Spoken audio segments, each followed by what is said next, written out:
High বন্ধুরা, কেমন আছো সবাই? কাম উইথ অনেক ইউটিউব চ্যানেলে সবাইকে ওয়েলকাম করছি। আজ শুক্রবার, আজ আমি রান্না করব ডিম আর আলুর ঝোল আর ট্যাংরা মাছের ঝাল। তার জন্য আমি ডিম আর আলুটা সিদ্ধ বসিয়ে দেব। ততক্ষণে আমি ট্যাংরা মাছগুলো কেটে রেখেছি, এবার আমি ধুয়ে নেব।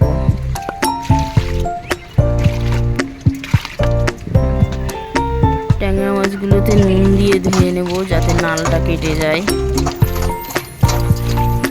ট্যাংরা মাছগুলো ধোয়া হয়ে গেছে, এবার আমি নুন হলুদ মাখিয়ে নেব।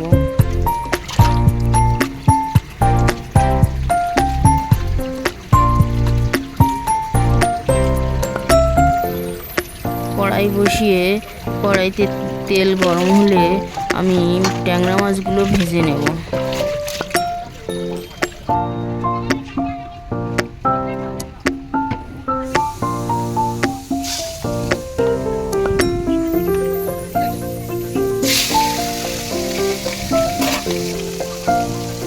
ট্যাংরা মাছগুলো এদিকে ভাজা হোক, এদিকে আমার ডিম আর আলুটা সিদ্ধ হয়ে গেছে।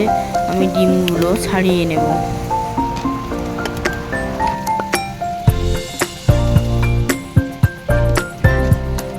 কড়াইতে তেল দিয়ে আমি ডিমগুলো ভেজে নেব। অনেককে পড়াতে পড়াতে দেরি হয়ে যায়, এই জন্য আমি রাতের রান্নাটাও দুপুরে করে নিই।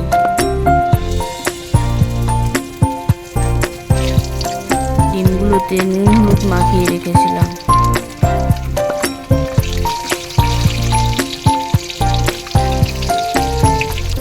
এদিকে আমার ট্যাংরা মাছ ভাজা হয়ে গেছে। কড়াইতে তেল দিয়ে তেজপাতা ও শুকনো লঙ্কা ফোড়ন দিয়ে পেঁয়াজগুলো দিয়ে দেব।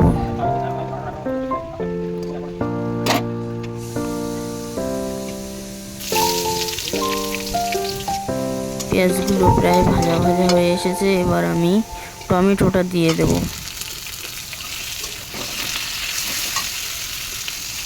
নুন দিয়ে দেব যাতে টমেটোটা তাড়াতাড়ি গলে যায়। এবার আমি ট্যাংরা মাছের ঝাল করার জন্য মশলাটা কষিয়ে নেব।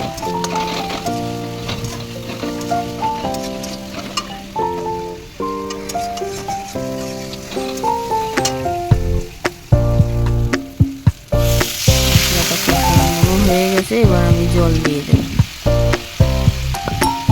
জল দিয়ে হলুদ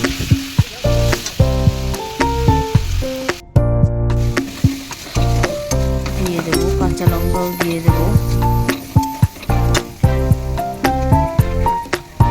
মশলাটা কষানো হয়ে গেছে, এবার আমি মাছগুলো দিয়ে দেবো।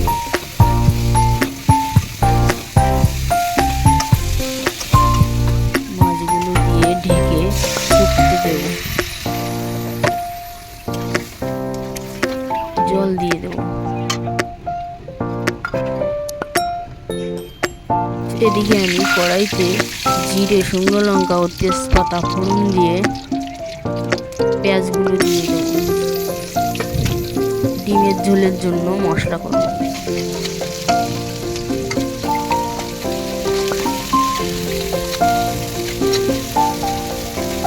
পেঁয়াজগুলো ভাজা হয়ে গেছে, এবার আমি টমেটোটা দিয়ে দেবো।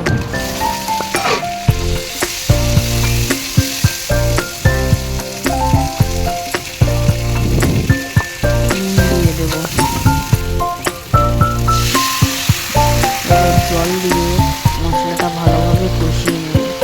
হলুদ দেব,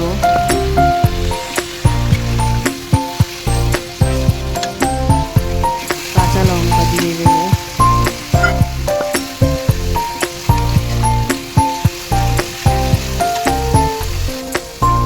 আলুগুলো সিদ্ধ করে রাখা আলুগুলো দিয়ে দেব। দিয়ে ভালোভাবে ঘেটে আলুটা কষিয়ে নেব।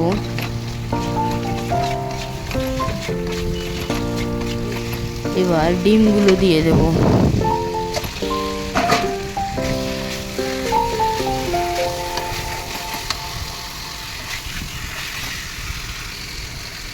ডিমগুলো আমার কষানো হয়ে গেছে, এবার আমি ঝোল দিয়ে দেব। ঝোল দিয়ে ঢেকে রেখে দেব। আমার রান্নাটা হয়ে গেছে, ডিমের তরকারি ও ট্যাংরা মাছের ঝাল। তাহলে ভিডিওটি এখানে শেষ করছি। সবাই ভালো থাকবেন, আর ভিডিওটি ভালো লাগলে একটা লাইক করে সাবস্ক্রাইব করে দেবেন।